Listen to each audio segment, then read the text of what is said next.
A Autoridade Aduaneira do Ministério de Finanças realiza o WCO National Capacity Building Workshop on Authority Economic Operator KAEO, Husiloron Ronuluresi-Rua to Ronuluresinen Fulan Junho.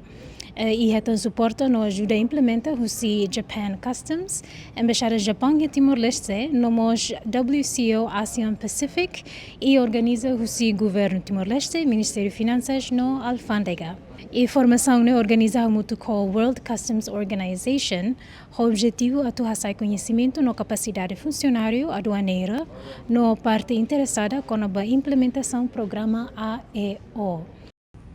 Ita agora ia junho atuba julho, ita tem que a cara calacoi tuir ita ninia ratificação acordo ASEAN, ita tem que ia duniona ita nia Authorized Economic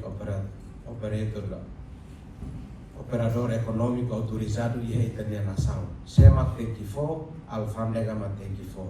Alfândega atu for, e mima sai pioneiro. Também tem experiência, condições do Bukida, inclui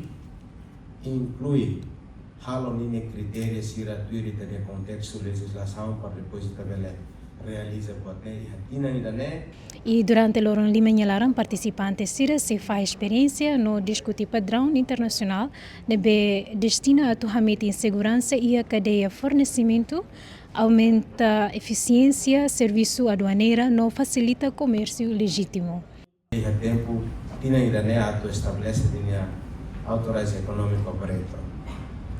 A maneira, a uso vai da vida tan, tuir ao máximo, tuir ao dia, la compreende cari rona mai hoi, rona barak liu dia do que colia barak depois lá do apa. Setor privado há menos atraso e a procedimento fronteira no halo comércio internacional sai seguro no eficiente liu e a temporário que iniciativa é né e te espera bem contribui para a competitividade da economia Timor-Leste no facilita a integração nação união para o mercado regional no global.